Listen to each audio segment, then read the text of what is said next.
Remets ton sort à l'Éternel, confie-toi en lui, et il agira. Psaume 37, verset 5. Bien-aimé, entends cette parole comme une clé qui ouvre une porte spirituelle dans ta vie. Car combien de fois as-tu porté seul tes fardeaux en pensant que tu avais la capacité de résoudre par ta seule intelligence ce qui appartient au domaine divin? Combien de fois as-tu multiplié les plans, les stratégies, les prières rapides dictées par l'angoisse, et malgré tout, tu t'es retrouvé épuisé, brisé, incapable d'avancer? Ce que Dieu désire déposer dans ton cœur aujourd'hui est simple mais puissant. Arrête de chercher seul, laisse-le intervenir. Dans le monde actuel, on glorifie l'autonomie, on valorise la force de caractère, on enseigne aux hommes et aux femmes à se battre seuls pour survivre, à se tenir debout coûte que coûte, à faire confiance uniquement à leurs propres capacités. Mais la Bible, elle, nous enseigne autre chose. Ce n'est ni par la puissance ni par la force, mais par mon esprit, dit l'Éternel des armées.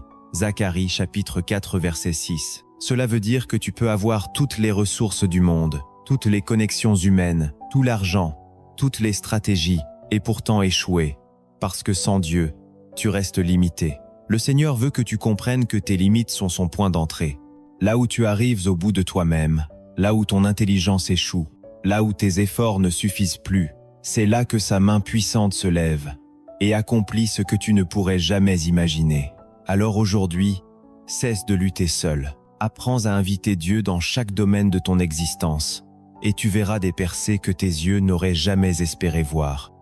Es-tu en train de te demander, mais pourquoi Dieu attend-il que je me rende? Pourquoi ne vient-il pas intervenir directement? Parce que le Seigneur est un Père qui t'aime, et qui désire que tu apprennes à lui faire confiance, que tu développes une foi qui se repose sur lui, et non sur les circonstances. Jésus a dit, « Venez à moi, vous tous qui êtes fatigués et chargés, et je vous donnerai du repos. » Matthieu chapitre 11 verset 28. Ce repos n'est pas une pause temporaire, ce n'est pas une simple absence de problème, c'est une paix intérieure surnaturelle qui garde ton cœur même en pleine tempête. Lorsque tu viens à lui, et que tu cesses de chercher seul, tu lui permets de te porter, de guider tes pas, d'ouvrir les portes qui étaient fermées, et de fermer celles qui te conduiraient à la destruction. Ce message est un appel prophétique pour toi. Le Saint-Esprit veut briser les chaînes de l'orgueil, de l'indépendance mal placée, de l'anxiété qui pousse à vouloir tout contrôler. Car tant que tu t'accroches à la volonté de tout maîtriser par toi-même, tu refuses à Dieu l'accès complet à ton cœur. Mais lorsque tu déclares « Seigneur, je dépose mes armes, j'arrête de chercher seul, j'ai besoin de toi », alors les cieux s'ouvrent sur ta vie et l'intervention divine commence. C'est pourquoi je t'invite maintenant à écrire en commentaire cette phrase de foi. « Seigneur, j'arrête de chercher seul, j'ai besoin de toi dans ma vie. » Cette déclaration publique n'est pas un simple exercice. C'est un acte prophétique, un témoignage de ta dépendance envers Dieu. Pendant que tu l'écris, tu es déjà en train de planter une semence spirituelle. Tu es en train de sceller une alliance de confiance avec ton Créateur. Et pendant que tu le fais, prends aussi un instant pour aimer cette vidéo et t'abonner à la chaîne Lumière dans la vallée. Car ici, tu recevras régulièrement des paroles de vie qui te fortifieront dans ta marche avec Dieu. Reste jusqu'à la fin de ce message, car je vais partager avec toi des vérités bibliques profondes qui vont bouleverser ta perception, et nous allons prier ensemble pour remettre ta vie entre les mains du Seigneur. Arrête-toi un instant et regarde en arrière. Combien de fois as-tu essayé de résoudre une situation seule pour finalement te retrouver dans plus de confusion? Combien de fois as-tu pris une décision sans demander à Dieu son avis, et les conséquences ont été douloureuses? L'être humain a cette tendance à vouloir précéder Dieu, à courir devant lui, à tracer son propre chemin. Mais les Écritures disent dans Proverbes chapitre 3 versets 5 et 6 « Confie-toi en l'Éternel de tout ton cœur et ne t'appuie pas sur ta sagesse. Reconnais-le dans toutes tes voies et il aplanira tes sentiers. » Tant que tu continues à chercher seul, tes sentiers resteront tortueux. Mais si tu apprends à t'arrêter, à écouter et à remettre ta route à l'Éternel, il aplanira tes chemins. Le problème n'est pas que Dieu ne veut pas agir. Le problème est que souvent, nous lui fermons la porte par notre volonté de tout faire par nous-mêmes. C'est pour cela qu'aujourd'hui, il t'appelle à un abandon total, à un repos confiant. Es-tu fatigué de tes combats, épuisé par les attentes non comblées, accablé par le poids de tes responsabilités? La bonne nouvelle, c'est que tu n'as pas à porter cela seul. Jésus est prêt à prendre ce fardeau, à marcher avec toi, à combattre pour toi, mais il attend que tu lui donnes la place. Tu n'as pas été créé pour tout porter, tu as été créé pour dépendre de ton Créateur. Le Seigneur ne veut pas que tu sois un soldat solitaire qui s'épuise sur le champ de bataille. Il veut être ton général, ton protecteur, ton refuge et ta forteresse. Voilà pourquoi ce message est si crucial. Arrête de chercher seul, car c'est en Dieu que se trouve la clé de ta victoire. Pendant cette vidéo, nous allons explorer ensemble les fondements bibliques de cette vérité. Nous allons voir pourquoi tant de croyants passent à côté de cette dimension et comment toi, aujourd'hui, tu peux apprendre à lâcher prise et à expérimenter la puissance de l'intervention divine dans ta vie. Mais dès maintenant, je veux que tu prennes conscience de ceci. Si tu écoutes ce message, ce n'est pas un hasard. Le Saint-Esprit a orchestré ce moment, car il veut déposer dans ton cœur une révélation qui transformera ton cheminement spirituel. Alors ouvre ton cœur, laisse tomber tes résistances et écoute attentivement, car chaque mot que tu entendras est une semence que Dieu plante pour ta destinée. Depuis le commencement de l'humanité, la Bible nous révèle que l'homme a toujours eu cette inclination à vouloir chercher seul, à vouloir se reposer sur sa propre force, sa propre sagesse, ses propres stratégies, mais chaque fois que cela a été le cas, cela s'est terminé par la chute, la confusion et la douleur. Dans le livre de la Genèse, Adam et Ève ont voulu prendre entre leurs mains ce qui appartenait exclusivement à Dieu en goûtant du fruit défendu. Par leur désobéissance, ils ont cherché une autonomie illusoire, pensant devenir comme Dieu. Mais le résultat fut la séparation, la peur et la mort spirituelle. C'est ainsi qu'a commencé ce cycle destructeur où l'homme, croyant qu'il peut marcher seul, finit toujours par réaliser son incapacité et son besoin profond de dépendre de son Créateur. À travers toute l'histoire biblique, nous voyons ce contraste entre ceux qui cherchent seuls et échouent et ceux qui se confient en Dieu et triomphent. Abraham, appelé à être le père d'une multitude, a reçu une promesse claire du Seigneur, mais dans son impatience, il a voulu agir par lui-même en concevant un enfant avec Agar. Ce geste, dicté par la logique humaine, a apporté des tensions, des conflits et des conséquences douloureuses qui se ressentent encore. Pourtant, quand Abraham a choisi de croire Dieu malgré l'impossible, Isaac est né, l'enfant de la promesse, prouvant que la puissance divine se manifeste lorsque l'homme cesse de chercher seul et laisse Dieu agir.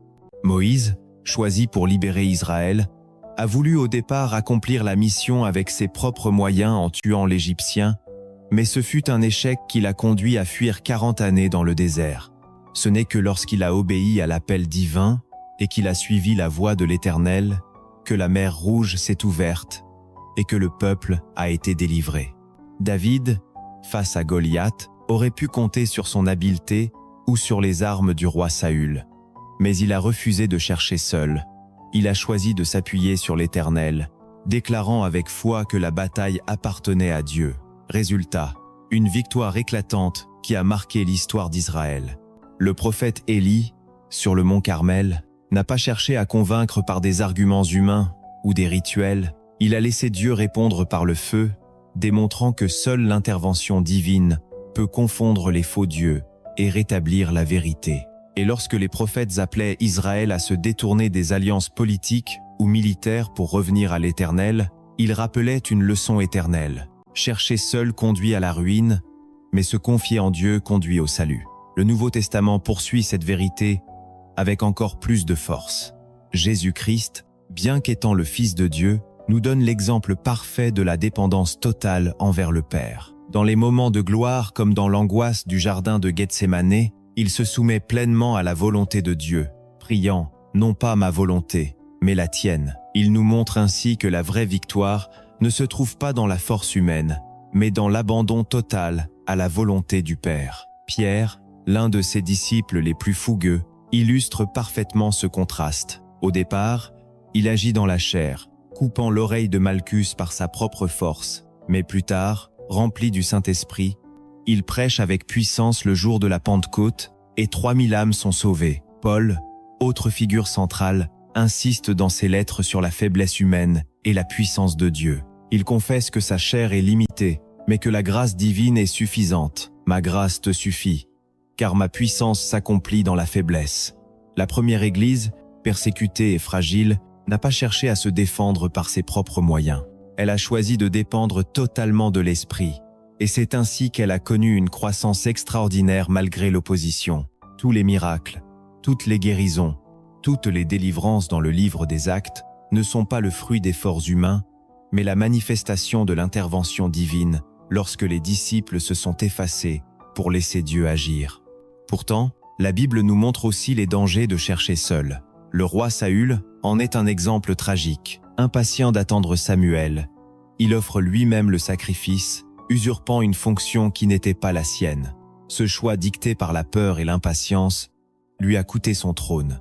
Israël, de son côté, a souvent cherché refuge auprès de nations païennes, comptant sur les alliances militaires, au lieu de se tourner vers l'Éternel. Résultat, captivité, exil et souffrance. Le prophète Jérémie avertit « Maudit soit l'homme qui se confie dans l'homme, qui prend la chair pour son appui et qui détourne son cœur de l'Éternel. » Le danger de chercher seul, c'est de mettre sa confiance dans ce qui est limité et fragile. Aujourd'hui, ce danger est toujours présent. Nous croyons que notre intelligence, nos relations, notre argent ou nos connaissances suffisent à nous tirer d'affaire. Mais la Bible rappelle que sans Dieu, tout cela n'est que vanité et illusion. Car un seul souffle de vie dépend de lui, une seule décision divine peut renverser ce que nous croyons établi. Voilà pourquoi comprendre le contexte biblique de ce message est vital. Car à travers chaque page de l'Écriture, le Seigneur nous enseigne que la seule véritable sécurité, la seule véritable victoire, se trouve dans l'abandon total entre ses mains. Mais si la Bible expose avec autant de clarté les dangers de chercher seul, elle révèle avec une puissance encore plus grande les promesses attachées à ceux qui choisissent de s'abandonner totalement à Dieu. Dans le psaume 46, il est écrit « Dieu est pour nous un refuge et un appui, un secours qui ne manque jamais dans la détresse. » Cela signifie que même lorsque toutes les ressources humaines semblent épuisées, même lorsque les portes restent fermées et que les hommes t'abandonnent, Dieu demeure un secours constant. Jésus lui-même, dans Matthieu chapitre 6, nous enseigne à ne pas nous inquiéter du lendemain. Il dit que notre Père céleste sait de quoi nous avons besoin avant même que nous le demandions. C'est un appel à relâcher l'angoisse et à comprendre que le royaume de Dieu fonctionne sur une logique différente de celle du monde. Là où les hommes courent, s'épuisent et se battent seuls, les enfants de Dieu sont invités à chercher d'abord le royaume et à laisser le reste leur être donné par grâce. C'est pourquoi la prière du Notre Père inclut cette dimension de dépendance. Donne-nous aujourd'hui notre pain quotidien. Le Seigneur rappelle que chaque jour dépend de lui, que chaque provision, chaque victoire, chaque protection provient de sa main. Et pour que cette dépendance devienne une réalité, le Saint-Esprit a été envoyé comme consolateur, comme guide dans toute la vérité. Dans Jean chapitre 14, Jésus promet que l'Esprit sera avec nous et en nous, qu'il nous rappellera toutes choses et nous conduira dans les voies du Père. Autrement dit, nous ne sommes jamais seuls, mais il faut apprendre à écouter, à se soumettre et à coopérer avec cette voix intérieure qui nous empêche de tomber dans l'illusion de l'autonomie. L'histoire de Joseph illustre magnifiquement ce principe. Trahi par ses frères, vendu comme esclave, jeté en prison, Joseph aurait pu essayer de se battre seul, de manipuler les événements ou de s'appuyer sur des relations humaines. Mais au contraire, il s'est abandonné à Dieu. Il a choisi l'intégrité face à la tentation, la patience face à l'injustice et la fidélité face à l'épreuve. Et lorsque le temps fixé par Dieu est arrivé, une seule décision du Pharaon, inspirée par le Seigneur, l'a propulsé de la prison au palais. Cet exemple montre que même les chemins qui semblent destructeurs deviennent des tremplins quand on laisse Dieu écrire l'histoire. De la même manière, Daniel dans la fosse au lion, ses compagnons dans la fournaise ardente, Esther devant le roi, tous ont expérimenté la puissance de l'intervention divine lorsqu'ils ont cessé de compter sur leurs propres moyens pour se reposer uniquement sur Dieu. Dans le monde d'aujourd'hui, beaucoup considèrent cette foi comme une faiblesse. Ils pensent que dépendre de Dieu est une fuite, une illusion, une manière d'éviter la responsabilité. Mais en réalité, c'est le contraire. Celui qui dépend de Dieu n'est pas irresponsable, il est sage. Il comprend que ses propres limites ne peuvent porter l'éternité. Il reconnaît que sans le Créateur, il n'est rien. L'homme charnel croit être fort en s'appuyant sur son intelligence. Mais celui qui craint Dieu sait qu'il n'est fort que lorsqu'il s'efface pour laisser le Tout-Puissant agir. Cette vérité est confirmée dans toute l'histoire de l'Église. Les plus grandes percées spirituelles, les réveils, les miracles et les révolutions de foi n'ont pas commencé par des plans humains sophistiqués, mais par des hommes et des femmes à genoux qui ont dit à Dieu « Nous ne pouvons rien sans toi, viens et agis ». Alors le feu est descendu, les nations ont été bouleversées, les vies transformées. Voilà pourquoi, dans ce contexte biblique et spirituel, il est essentiel de comprendre que la bataille de ta vie n'est pas la tienne. Elle appartient à l'Éternel. Lorsque tu essaies de chercher seul, tu portes un poids qui n'est pas fait pour toi. Mais lorsque tu apprends à te tenir tranquille et à regarder Dieu agir, tu découvres la liberté véritable. Le psaume 46 verset 10 le dit « Arrêtez, et sachez que je suis Dieu ». S'arrêter n'est pas de la paresse, c'est un acte de foi. C'est reconnaître que Dieu est souverain et qu'il agit même quand nous ne voyons rien. Cette révélation doit transformer ta perception des combats, des épreuves et des retards apparents. Ce que tu appelles un délai est souvent une préparation divine. Ce que tu vois comme une porte fermée peut être la protection de Dieu qui t'empêche d'entrer dans un piège. Ce que tu ressens comme un silence est parfois une orchestration céleste qui prépare un miracle plus grand que ce que tu demandes. Ainsi, le contexte biblique nous pousse à revoir nos attitudes. Arrête de t'agiter comme Saül. Arrête de courir comme Israël après les alliances humaines. Arrête de vouloir contrôler comme Abraham avec Agar. Apprends plutôt à attendre comme David, à persévérer comme Joseph, à obéir comme Moïse, à t'abandonner comme Jésus, car c'est là que tu verras la gloire de Dieu éclater dans ta vie. Et cette gloire n'est pas seulement pour toi, elle est aussi pour ceux qui t'entourent. Quand Dieu agit dans la vie d'un homme ou d'une femme qui s'abandonne totalement à lui, ce témoignage devient une lumière pour d'autres. Ta famille, tes amis, tes collègues verront que ce n'est pas ta force qui t'a porté, mais la main invisible du Tout-Puissant. Et cela les amènera aussi à se tourner vers lui. Voilà pourquoi ce message n'est pas seulement une vérité personnelle, mais une mission collective. Apprendre à dépendre de Dieu pour que sa gloire rayonne au-delà de nos vies. En conclusion de ce contexte biblique et spirituel, retiens ceci. Chercher seul est un piège ancien que l'ennemi utilise pour nous enfermer dans l'orgueil et l'épuisement. Mais la parole nous invite à un chemin plus excellent, l'abandon confiant. Dieu t'appelle à arrêter de courir dans tes propres forces, à déposer ton sort entre ses mains et à lui faire confiance. Car son plan est toujours parfait, son temps est toujours précis et son intervention est toujours puissante. Dans la suite de ce message, nous allons entrer dans le détail des principes bibliques qui vont t'apprendre concrètement à vivre cette dépendance, à expérimenter la puissance de Dieu dans ton quotidien et à ne plus jamais revenir à la prison du « je cherche seul ». Prépare ton cœur, car ce que tu vas découvrir va bouleverser ta manière de prier, de croire et de marcher avec Jésus.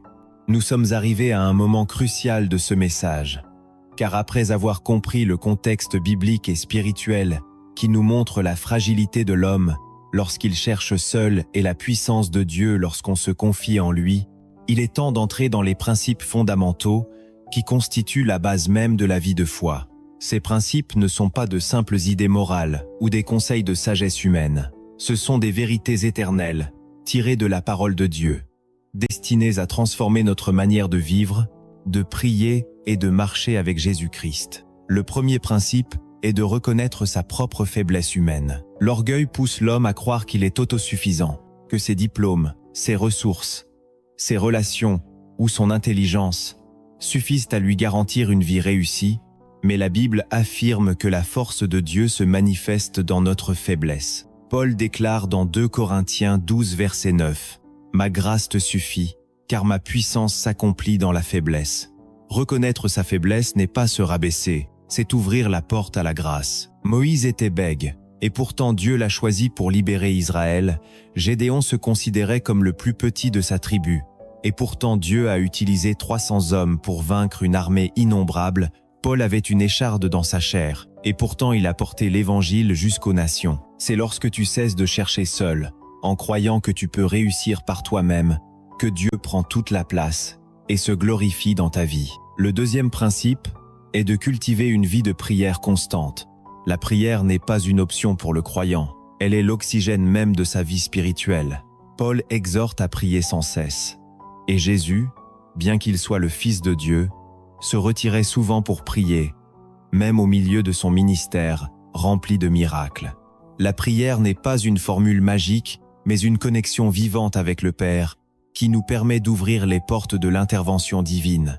Daniel, malgré les menaces et les interdictions, a continué de prier 3 fois par jour, et c'est ainsi que Dieu l'a délivré de la fosse au lion. Anne, stérile et moquée, a prié avec des larmes, et Dieu lui a donné Samuel, un des plus grands prophètes d'Israël. Si tu veux cesser de chercher seul, il faut apprendre à déposer tes fardeaux dans la prière, à dialoguer avec ton Père céleste, à persévérer même quand les réponses tardent. Le troisième principe est de s'appuyer sur la parole de Dieu.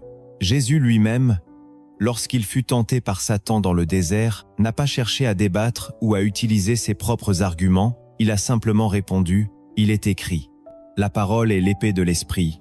Elle est vivante et efficace, plus tranchante qu'une épée à double tranchant. Elle révèle la volonté de Dieu et construit la foi dans nos cœurs. Josué 1:8 rappelle que ce livre de la loi ne s'éloigne point de ta bouche. Médite-le jour et nuit, pour agir fidèlement selon tout ce qui y est écrit. Car alors tu auras du succès dans tes entreprises. Celui qui se nourrit de la parole ne cherche pas seul.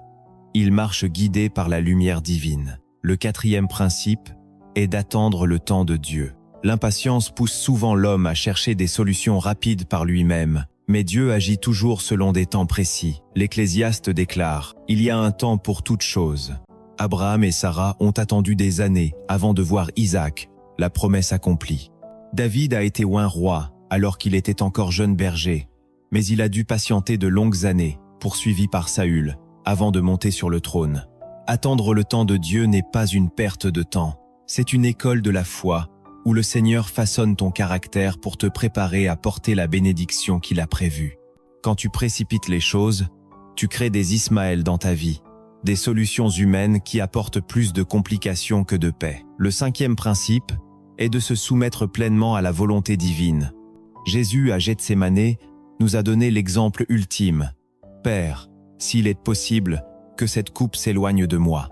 Toutefois, non pas ma volonté, mais la tienne. » L'abandon à la volonté de Dieu est l'une des plus grandes preuves de maturité spirituelle. Jonas, refusant d'obéir à l'appel de Dieu, a voulu fuir et s'est retrouvé dans le ventre d'un grand poisson. Il a dû apprendre que chercher seul en fuyant la volonté divine ne mène qu'à la souffrance. Quand tu dis oui à Dieu, même dans l'inconfort, tu t'ouvres à sa puissance et à sa gloire. Le sixième principe est de faire confiance malgré l'incompréhension. Proverbe 3 versets 5 et 6 nous exhorte « Confie-toi en l'Éternel de tout ton cœur et ne t'appuie pas sur ta sagesse. Reconnais-le dans toutes tes voies et il aplanira tes sentiers. » Pierre, après une nuit infructueuse à pécher, aurait pu rejeter la parole de Jésus, mais il a choisi d'obéir et les filets se sont remplis au point de se rompre. Joseph n'a pas compris pourquoi ses frères l'avaient vendu, pourquoi il a été jeté en prison après avoir été fidèle. Mais il a continué à croire, et au moment voulu, Dieu l'a élevé. Lorsque tu choisis de croire, même quand tu ne comprends pas, tu cesses de chercher seul et tu permets à Dieu de manifester sa sagesse supérieure. Le septième principe est d'accepter la discipline de Dieu.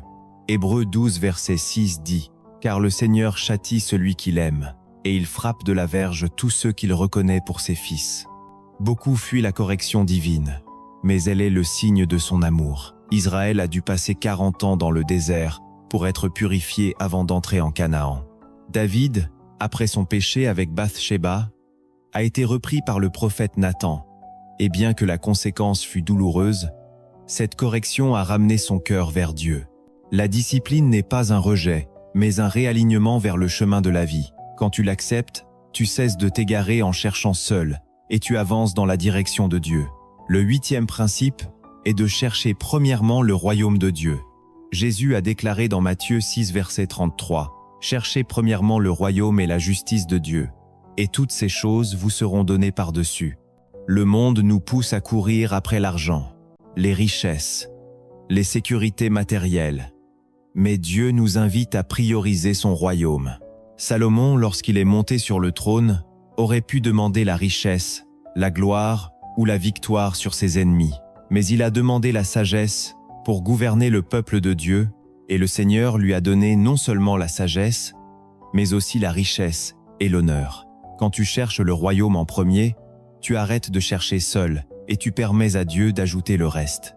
Le 9e principe est de marcher dans l'obéissance et la foi. Hébreux 11 verset 8 nous rappelle qu'Abraham, appelé par Dieu, obéit et partit sans savoir où il allait. L'obéissance ouvre la porte au miracle. Naaman, général syrien, ne voulait pas obéir au prophète qui lui disait d'aller se laver 7 fois dans le Jourdain. Mais lorsqu'il a finalement obéi, il a été guéri de sa lèpre. Chaque fois que tu obéis à Dieu, même sans tout comprendre, tu cesses de chercher seul et tu entres dans la dimension des percées surnaturelles. Le 10e principe est de persévérer et de ne pas abandonner. Galates 6 verset 9 exhorte. Ne nous lassons pas de faire le bien, car nous moissonnerons au temps convenable, si nous ne nous relâchons pas. Job, malgré la perte de ses biens, de sa santé et de ses enfants, est resté fidèle, et Dieu lui a rendu au double. La veuve importune, par sa persévérance, a obtenu justice d'un juge inique. Celui qui persévère ne cherche pas seul. Il s'accroche à la fidélité de Dieu et récolte au moment fixé. Ces 10 principes sont comme 10 piliers qui soutiennent une vie chrétienne, fondée sur la dépendance à Dieu. Les ignorer, c'est choisir de marcher seul, mais les appliquer, c'est vivre dans la dimension où le ciel intervient dans la terre, où l'impossible devient possible, où ta vie devient un témoignage vivant de la puissance divine. Ces 10 principes ne sont pas des théories abstraites, mais des clés spirituelles puissantes que Dieu nous a laissées pour que nous ne marchions plus dans l'illusion de l'autonomie, mais dans la plénitude de sa dépendance. Pourtant, il ne suffit pas de les connaître intellectuellement. Il faut les vivre, les incarner et les pratiquer dans chaque aspect de notre vie. Reprenons chacun d'eux en profondeur pour comprendre comment ils se déploient dans la marche du croyant. Reconnaître sa faiblesse humaine, c'est l'étape initiale et incontournable. Tant que tu crois que tu peux résoudre par toi-même, tu empêches Dieu d'agir. C'est pourquoi le Seigneur choisit souvent les instruments les plus faibles pour manifester sa gloire. Paul dit dans 1 Corinthiens 1er verset 27, « Mais Dieu a choisi les choses folles du monde pour confondre les sages. Dieu a choisi les choses faibles du monde pour confondre les fortes. » Ainsi, quand tu dis à Dieu « Je suis incapable », ce n'est pas une défaite, mais une victoire, car tu invites sa force à habiter en toi. Ensuite, cultiver une vie de prière constante est le souffle même de l'âme. Celui qui ne prie pas cherche seul par défaut, car il ferme la porte au dialogue avec le ciel. Jésus, après avoir nourri les foules ou accompli des miracles, se retirait pour prier. Si le Fils de Dieu en avait besoin, combien plus nous? La prière est la clé qui fait descendre la volonté de Dieu sur la terre. Un chrétien qui prie devient un canal de l'intervention divine. S'appuyer sur la parole est tout aussi crucial. Quand Jésus dit « Il est écrit », il nous montre que la seule autorité infaillible est l'écriture. Dans un monde rempli d'opinions, de philosophies et de voix contraires, seule la parole de Dieu est la boussole qui garde nos pas dans la vérité. Celui qui se nourrit de la parole ne cherche pas seul, car sa vie est alignée avec la volonté divine. Attendre le temps de Dieu est sans doute l'un des défis les plus grands.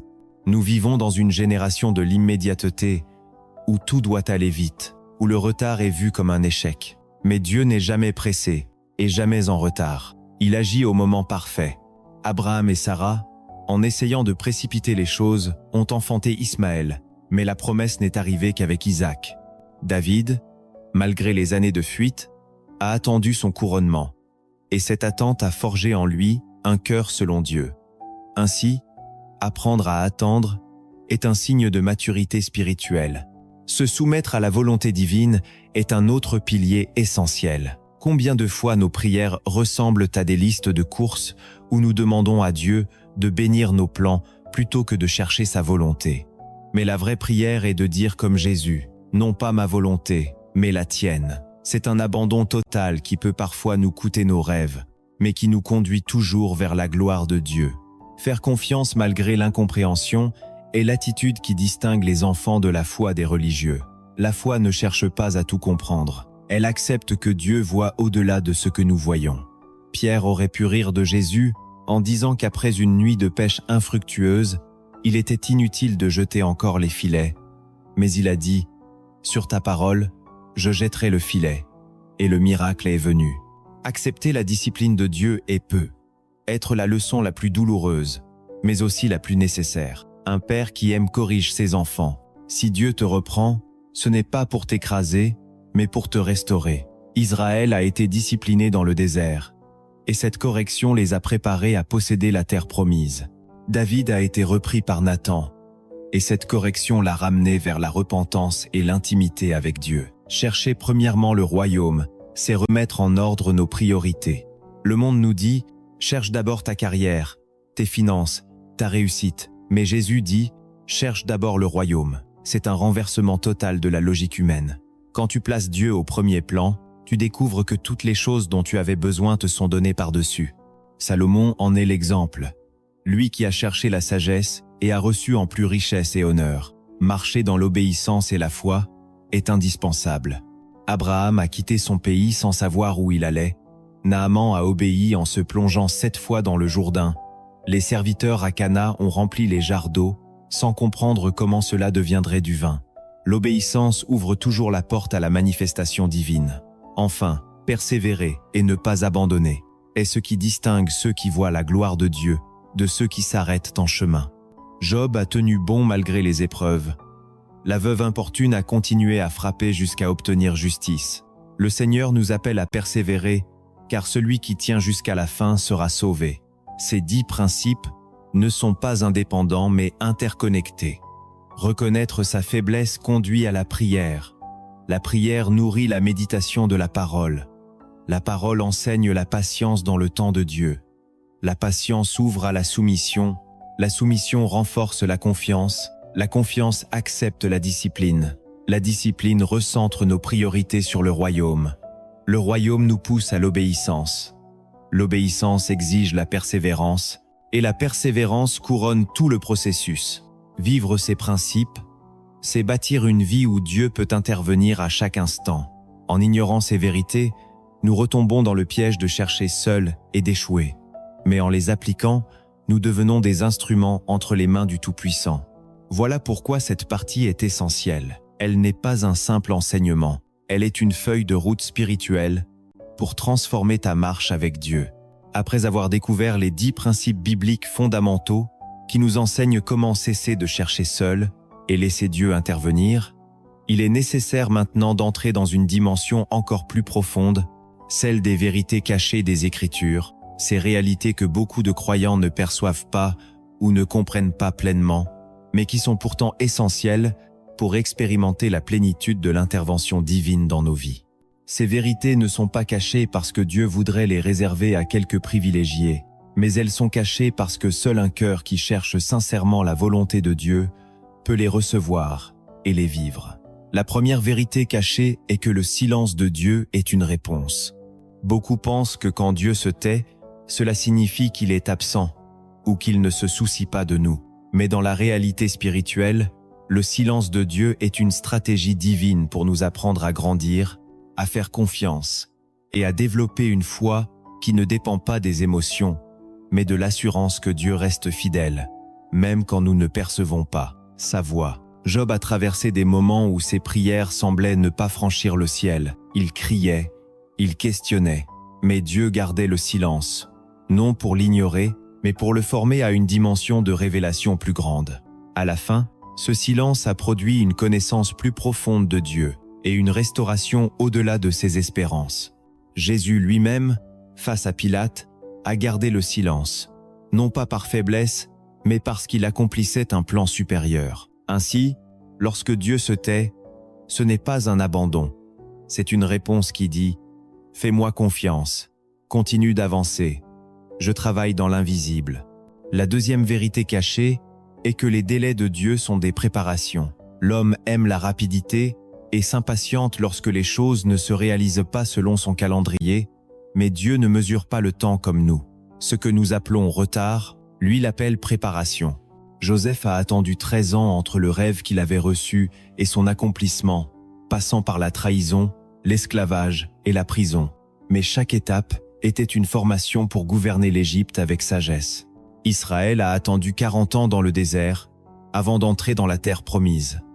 Non parce que Dieu n'était pas capable de les y conduire rapidement, mais parce qu'il voulait purifier leur cœur de l'idolâtrie et les façonner en une nation dépendante de lui. Habacuc 2 verset 3 nous rappelle « Car c'est une prophétie dont le temps est déjà fixé, elle marche vers son terme, et elle ne mentira pas. Si elle tarde, attends-la, car elle s'accomplira certainement. » Ce que tu considères comme une attente interminable est souvent le laboratoire de Dieu, où ton caractère, ta foi et ton obéissance sont forgés. La troisième vérité cachée est que Dieu ferme certaines portes par amour. Nous avons souvent tendance à voir une porte fermée comme un échec, mais en réalité, Dieu ferme des accès pour nous protéger de pièges que nous ne voyons pas. Paul et ses compagnons, dans Actes 16, ont été empêchés par l'Esprit d'annoncer la parole en Asie, non parce que prêcher là-bas était mauvais, mais parce que Dieu avait une autre direction. La Macédoine, où un réveil allait commencer. David avait à cœur de bâtir le temple, un noble désir, mais Dieu lui a refusé cette mission pour la confier à Salomon. Parfois, ce que nous désirons est bon, mais Dieu dit non, parce que ce n'est pas le temps, ou parce qu'il a une meilleure personne, ou un meilleur plan pour accomplir cette œuvre. Ainsi, quand une porte se ferme, il faut apprendre à dire merci, car ce non est un oui déguisé pour quelque chose de plus grand. La quatrième vérité cachée est que Dieu utilise la faiblesse pour manifester sa gloire. C'est un mystère spirituel profond qui renverse la logique humaine. Quand Gédéon se préparait à combattre avec 32 000 hommes, Dieu a réduit son armée à 300 seulement, afin que la victoire soit attribuée uniquement à l'Éternel et non aux forces humaines.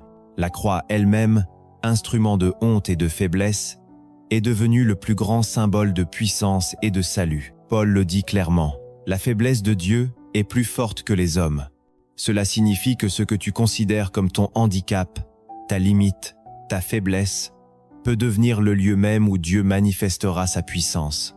Si tu arrêtes de cacher tes faiblesses et que tu les exposes à Dieu, tu cesses de chercher seul et tu ouvres un chemin à sa gloire. La cinquième vérité cachée est que les combats invisibles précèdent les percées visibles. Beaucoup pensent que leurs difficultés sont uniquement naturelles. Mais derrière chaque blocage terrestre se cache souvent une bataille spirituelle. Daniel a prié et jeûné pendant 21 jours, et l'ange lui a dit que sa prière avait été exaucée dès le premier jour, mais que le prince de Perse avait retenu l'ange dans le monde spirituel. Élisée, entouré par une armée ennemie, n'était pas inquiet, car il voyait avec les yeux spirituels les chars de feu envoyés par Dieu, alors que son serviteur ne voyait que le danger. Lorsque tu comprends cette vérité, tu arrêtes de chercher seul par tes efforts humains et tu apprends à combattre à genoux, car la victoire visible est d'abord déterminée par la victoire invisible. La sixième vérité cachée est que la dépendance à Dieu attire une provision surnaturelle. Le monde enseigne que pour avoir, il faut calculer, accumuler et compter sur ses propres forces, mais le royaume fonctionne différemment. La veuve de Sarepta, avec une poignée de farine et un peu d'huile, a choisi d'obéir à Dieu en nourrissant Élie, et Dieu a multiplié sa provision jusqu'à la fin de la famine. Jésus a pris 5 pains et 2 poissons, les a levés vers le ciel, et une multitude de 5000 hommes, sans compter les femmes et les enfants, a été rassasiée. Quand tu dépends de Dieu, tes ressources naturelles, même limitées, deviennent illimitées entre ses mains. La septième vérité cachée est que Dieu agit toujours pour sa gloire, et non pour nos agendas. Nous pensons souvent que l'intervention divine est pour notre confort ou pour satisfaire nos désirs, mais la finalité est toujours la gloire de Dieu. Jésus a attendu volontairement que Lazare meure avant d'aller le ressusciter, afin que la gloire de Dieu soit manifestée et que beaucoup croient. Lorsque Dieu a délivré Israël de l'Égypte, ce n'était pas seulement pour leur liberté, mais pour que toutes les nations reconnaissent que l'Éternel est le seul vrai Dieu. Cela signifie que si tu veux voir Dieu agir puissamment, tu dois apprendre à aligner tes attentes avec son désir de glorifier son nom à travers ta vie. Ces vérités cachées, bien que mystérieuses, sont les fondements d'une marche de foi profonde. Le silence, les délais, les portes fermées, la faiblesse, les combats invisibles, la provision surnaturelle et la gloire divine sont autant de facettes de l'intervention de Dieu que le croyant doit comprendre et accepter. Celui qui les ignore retombera toujours dans l'erreur de chercher seul, mais celui qui les embrasse verra la main de Dieu transformer sa vie de manière spectaculaire. Ces 7 vérités cachées ne sont pas de simples notions intellectuelles, mais des réalités spirituelles qui demandent à être vécues et intégrées dans le quotidien de celui qui veut cesser de chercher seul et laisser Dieu intervenir. Comprendre que le silence de Dieu est une réponse te permet de transformer tes périodes de désert en lieu de révélation. Job, après des jours et des semaines de silence, a fini par déclarer « Mon oreille avait entendu parler de toi, maintenant mon œil t'a vu ».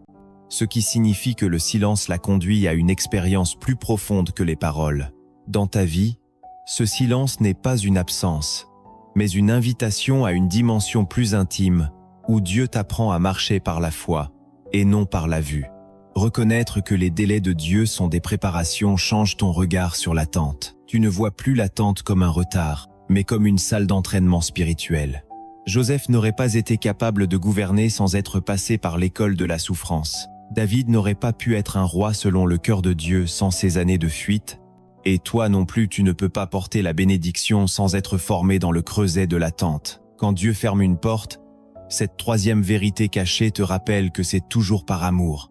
Tu ne maudiras plus un refus.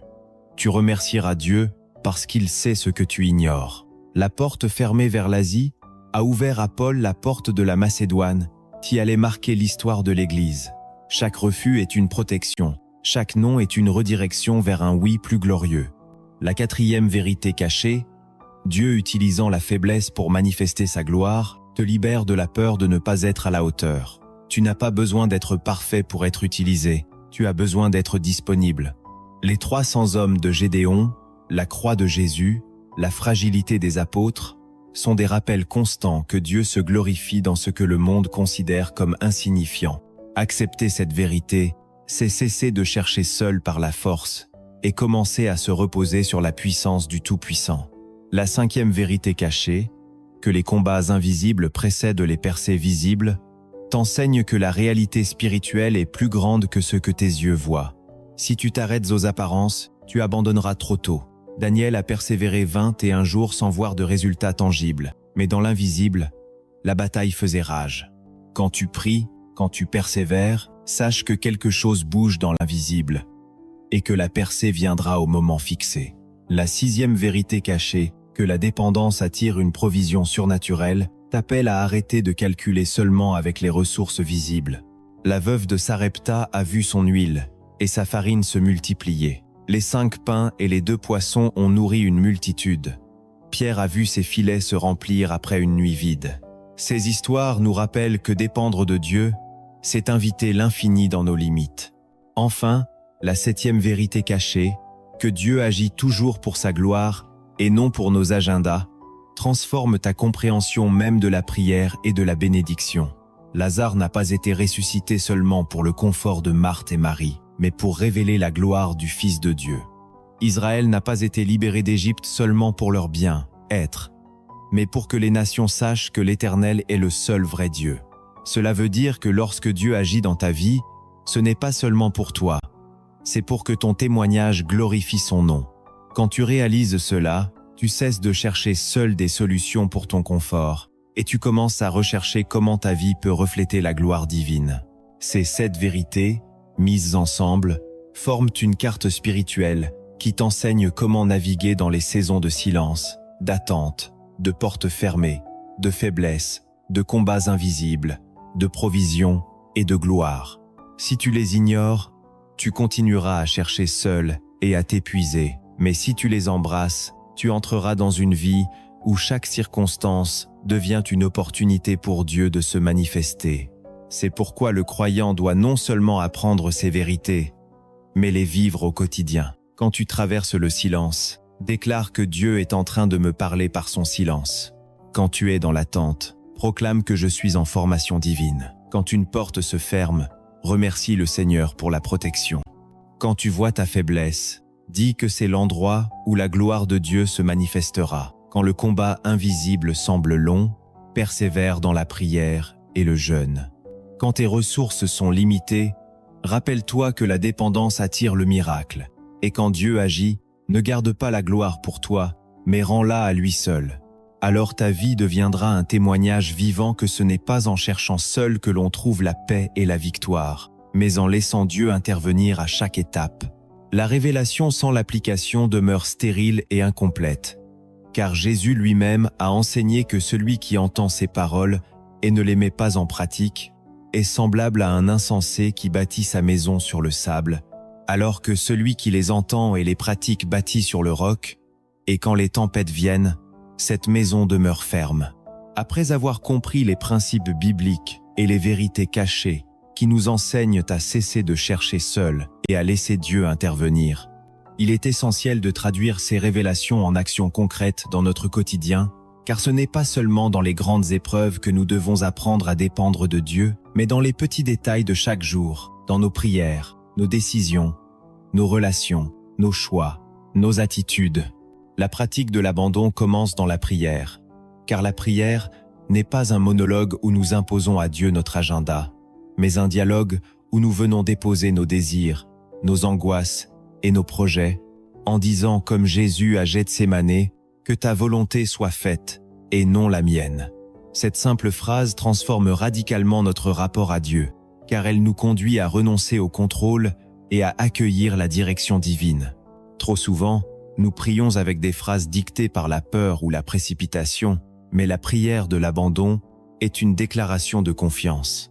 Ensuite, dans nos décisions, nous devons apprendre à consulter Dieu avant d'agir. Proverbe 16 verset 3 nous rappelle « Recommande à l'Éternel tes œuvres, et tes projets réussiront ».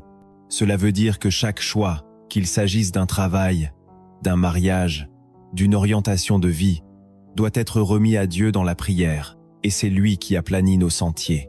Quand nous agissons d'abord puis prions ensuite, nous cherchons seuls, mais quand nous prions d'abord puis agissons, nous marchons avec Dieu.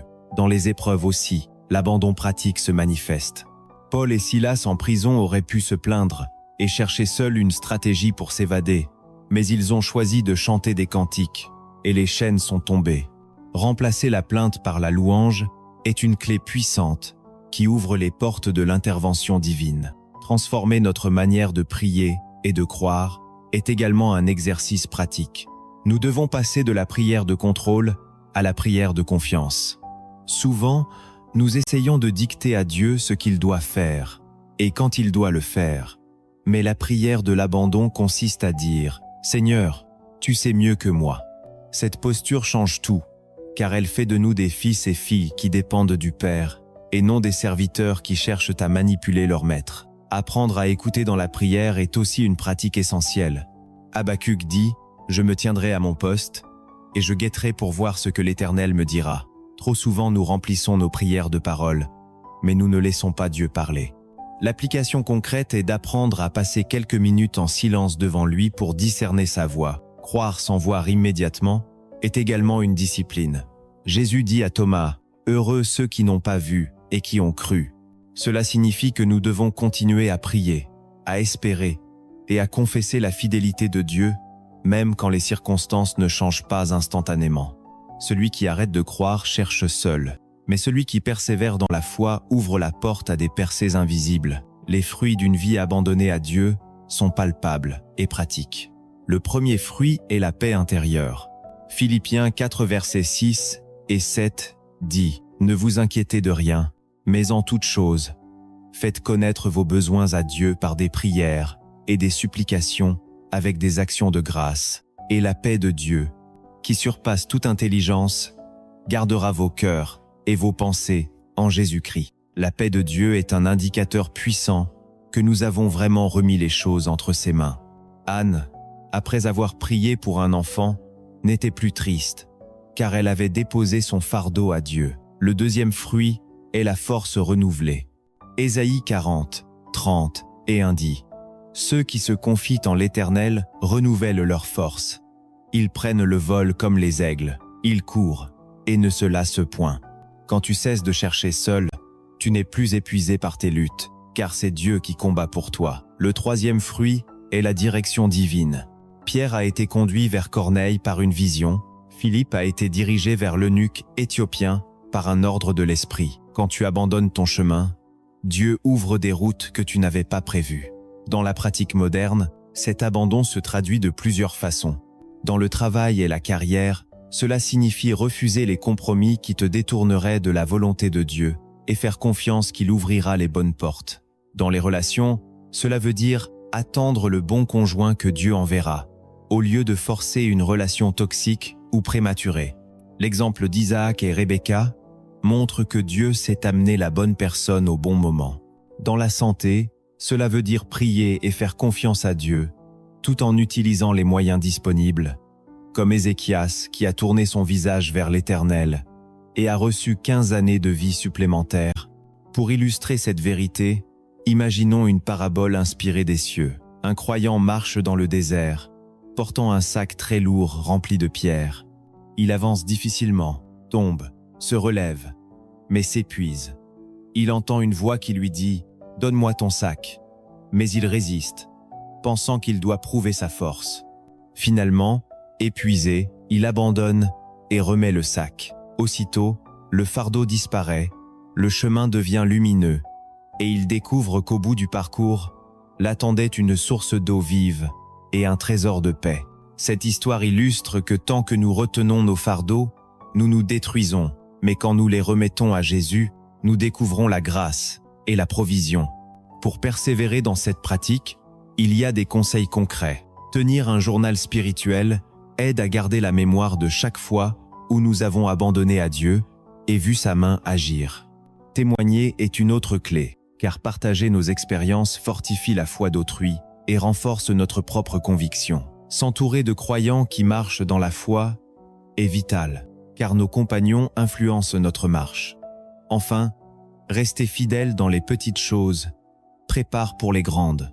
Celui qui apprend à confier à Dieu les détails de sa journée sera prêt à lui confier les grandes décisions de sa vie. Appliquer l'abandon à Dieu dans la vie quotidienne n'est pas un acte ponctuel, mais un style de vie, une transformation progressive qui touche chaque domaine de l'existence, car la foi n'est pas une simple croyance intellectuelle, mais une marche concrète avec le Seigneur, où chaque jour devient une opportunité de dépendre de lui, plutôt que de chercher seul. Celui qui accepte cette discipline spirituelle apprend à renouveler son esprit et à refuser les schémas du monde. Paul l'exprime dans Romains 12, verset 2. « Ne vous conformez pas au siècle présent, mais soyez transformés par le renouvellement de l'intelligence, afin que vous discerniez quelle est la volonté de Dieu, ce qui est bon, agréable et parfait. » Cette transformation commence par des gestes simples mais réels, comme prendre le temps chaque matin de remettre sa journée à Dieu, au lieu de se précipiter dans l'agitation, ou bien choisir de prier avant de signer un contrat, de répondre à un conflit par le pardon plutôt que par la rancune, d'attendre la confirmation divine avant de s'engager dans une relation. La transformation spirituelle se mesure aussi par la paix intérieure qui devient constante même dans la tempête. Celui qui abandonne à Dieu n'est plus ballotté par chaque nouvelle difficulté, car il a appris que sa vie est entre les mains du Tout-Puissant. Il devient comme un arbre planté près des eaux, qui donne son fruit en sa saison, et dont le feuillage ne se flétrit point, et tout ce qu'il fait réussit. Cette paix ne vient pas d'une absence de problème, mais de la présence de Dieu dans le problème. La transformation se manifeste également dans la force intérieure. Là où les autres s'épuisent, celui qui dépend de Dieu continue d'avancer, car il sait que ce n'est pas par ses propres forces, mais par l'Esprit de Dieu. Ésaïe 40 verset 31 dit que ceux qui se confient en l'Éternel renouvellent leur force, ils prennent le vol comme les aigles, ils courent et ne se lassent point, ils marchent et ne se fatiguent point. La transformation touche aussi la manière de voir les épreuves. Celui qui abandonné à Dieu ne les voit plus comme des malédictions, mais comme des opportunités de croissance et de révélation. Jacques 1er verset 2 dit « Regardez comme un sujet de joie complète les diverses épreuves auxquelles vous pouvez être exposés, sachant que l'épreuve de votre foi produit la patience. Cette perspective est la marque d'un cœur transformé. Pour rendre cette transformation durable, il faut la nourrir par des pratiques spirituelles constantes. Lire et méditer la parole chaque jour aligne nos pensées avec celles de Dieu. La prière constante garde notre cœur sensible. La louange ouvre notre esprit à la gratitude et le jeûne brise l'orgueil de la chair. Un autre aspect de la transformation est l'impact sur les autres. Quand un croyant arrête de chercher seul et vit une dépendance totale à Dieu, son entourage le remarque. Sa famille voit un changement dans ses paroles, ses collègues voient une paix dans son attitude, ses amis voient une lumière nouvelle dans ses décisions. La transformation spirituelle est donc aussi un témoignage évangélique. Elle attire d'autres à Christ, non par des discours, mais par un style de vie qui reflète la gloire de Dieu. Enfin, la véritable transformation culmine dans la mission. Dieu ne transforme jamais pour garder, mais pour envoyer. Celui qui apprend à abandonner devient un instrument que Dieu peut utiliser pour guérir, restaurer, conseiller, enseigner, aimer. Comme Paul, il peut dire « Ce n'est plus moi qui vis, c'est Christ qui vit en moi ». Et comme Jésus l'a enseigné, celui qui demeure en lui porte beaucoup de fruits, car sans lui nous ne pouvons rien faire.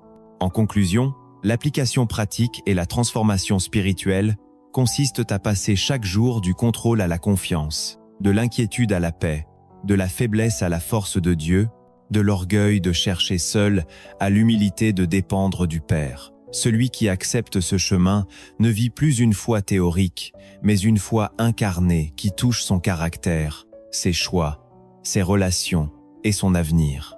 Et cette transformation est progressive mais certaine, car celui qui commence par confier à Dieu une petite décision finira par lui confier toute sa vie. C'est ainsi que le croyant cesse d'être un simple auditeur de la parole pour devenir un acteur de la volonté divine. Et c'est ainsi que sa vie entière devient un autel vivant où la gloire de Dieu se manifeste. Tout ce que nous avons médité jusqu'ici n'a de sens que si cela se scelle dans ton cœur comme une vérité vivante et transformante. Car la parole de Dieu n'est pas donnée pour flatter nos oreilles ou stimuler nos émotions, elle est donnée pour renouveler nos vies et nous amener à choisir entre deux chemins. Celui où l'on continue à chercher seul et s'épuiser dans l'illusion du contrôle, ou celui où l'on choisit de se confier totalement à Dieu et de marcher dans sa volonté parfaite. Deutéronome 30, verset 19 dit clairement « J'ai mis devant toi la vie et la mort, la bénédiction et la malédiction, choisis la vie afin que tu vives, toi et ta postérité. » Ce moment est donc un moment de choix, et le Saint-Esprit t'invite à répondre, à ne pas rester spectateur de cette révélation, mais à devenir acteur de ta transformation. Pour cela, il est nécessaire de se rappeler les grandes pierres de fondation que nous avons posées ensemble dans ce voyage spirituel. Nous avons vu 10 principes bibliques fondamentaux, qui sont comme 10 piliers pour bâtir une vie qui dépend de Dieu. Reconnaître sa faiblesse humaine, cultiver une vie de prière constante, s'appuyer sur la parole de Dieu, attendre le temps de Dieu, se soumettre à sa volonté, faire confiance malgré l'incompréhension, accepter la discipline de Dieu, chercher premièrement le royaume, marcher dans l'obéissance et la foi, et persévérer sans abandonner. Ces 10 principes sont des lois spirituelles, et si tu les appliques, tu cesseras de chercher seul pour expérimenter l'intervention divine dans chaque domaine de ta vie. Nous avons également exploré 7 vérités cachées des Écritures, qui nous ont conduits encore plus loin dans la profondeur de la foi. Le silence de Dieu est une réponse. Les délais sont des préparations. Les portes fermées sont des protections. La faiblesse est le lieu de la gloire. Les combats invisibles précèdent les percées visibles. La dépendance attire la provision surnaturelle et Dieu agit toujours pour sa gloire et non pour nos agendas. Ces vérités, bien qu'inconfortables pour la logique humaine, sont en réalité des clés puissantes qui changent notre perspective et nous apprennent à voir chaque circonstance à travers les yeux de Dieu. Puis nous avons appliqué ces principes et ces vérités dans le concret de la vie quotidienne. Car le Seigneur ne veut pas seulement que tu comprennes sa parole, il veut que tu la pratiques. Nous avons vu comment dans la prière, dans les décisions, dans les épreuves, dans les relations, dans le travail et même dans la santé, nous devons apprendre à dire « Seigneur, je m'abandonne à toi ». Nous avons vu les fruits de cet abandon, la paix intérieure, la force renouvelée, la direction divine. Nous avons raconté une parabole inspirée du ciel où un croyant épuisé portait un sac de pierres dans le désert et découvrait la liberté et la paix lorsqu'il acceptait enfin de remettre son fardeau au Seigneur. Tout cela a pour but de t'amener aujourd'hui à prendre une décision, car maintenant, ce n'est plus une question de connaissance, mais de choix. Josué a dit au peuple, « Choisissez aujourd'hui qui vous voulez servir, mais moi et ma maison, nous servirons l'Éternel. » Cette parole résonne encore et s'adresse à toi. Il n'y a pas de neutralité dans la foi. Soit tu continues à chercher seul et à vivre dans l'anxiété, la peur et la fatigue, soit tu choisis d'abandonner et de vivre dans la paix, la force et la direction divine. Paul dit dans 2 Corinthiens 6 verset 2, « Voici maintenant le temps favorable. Voici maintenant le jour du salut. Il n'y a pas de demain pour obéir à Dieu, car demain ne nous appartient pas. Seul aujourd'hui est entre nos mains. C'est pourquoi le Saint-Esprit t'invite maintenant à une décision radicale. Arrête de chercher seul, dépose tes armes, remets tes projets, tes luttes, tes relations, tes douleurs et tes espoirs entre les mains du Seigneur. Laisse-le prendre la place de conducteur et deviens son enfant obéissant et confiant. Pour sceller cette décision, je t'invite à faire une déclaration prophétique à haute voix. Répète avec moi, « Seigneur Jésus, aujourd'hui je déclare que je cesse de chercher seul. Je dépose mes fardeaux, mes projets et mes combats entre tes mains. J'accepte ta volonté, j'accueille ta paix et je crois que tu agis pour ta gloire dans ma vie. Je proclame que je suis ton enfant et que tu es mon Seigneur et mon Sauveur. Je marche désormais dans la dépendance totale à toi et je crois que mon avenir est entre tes mains. Amen. » Cette déclaration n'est pas une formule, mais une confession de foi qui ouvre les cieux sur ta vie. Proverbe 18 verset 21 dit que la mort et la vie sont au pouvoir de la langue. Lorsque tu déclares la vie, tu invites le royaume de Dieu à manifester sa puissance dans ton quotidien. Maintenant que tu as fait cette déclaration, je veux prier pour toi afin que le Saint-Esprit scelle ce que tu viens de proclamer. Père Céleste, je te rends grâce pour ton enfant qui entend cette parole et qui prend la décision aujourd'hui de cesser de chercher seul et de s'abandonner totalement entre tes mains. Seigneur, tu vois les fardeaux déposés, tu vois les larmes versées, tu vois les combats invisibles. Je prie au nom puissant de Jésus que tu viennes maintenant remplir ce cœur de ta paix surnaturelle. Que toute angoisse s'en aille, que tout fardeau soit brisé, que toute chaîne tombe et que ta présence devienne un refuge constant. Je prie pour la direction divine dans chaque décision, pour la provision céleste dans chaque besoin, pour la guérison dans chaque blessure et pour la restauration dans chaque domaine brisé. Seigneur, fais de cette vie un témoignage vivant de ta gloire. Comme tu as dit dans le psaume 37 verset 5, nous recommandons notre sort à toi, nous nous confions en toi et nous croyons que tu agis. Je proclame la victoire, la paix et la transformation dans le nom de Jésus. Amen. Bien-aimé, si tu as fait cette prière et cette déclaration, sache que tu viens d'entrer dans une dimension nouvelle où ce n'est plus toi qui portes, mais Dieu qui porte, et c'est pourquoi il est essentiel de sceller cet engagement par des actes pratiques qui témoignent de ton choix. La première chose que je t'encourage à faire est d'écrire en commentaire cette phrase simple mais puissante. « Seigneur, j'arrête de chercher seul et je m'abandonne à toi. » Cet acte public est une manière d'attester devant le monde spirituel et devant ta propre conscience que tu as fait un choix clair.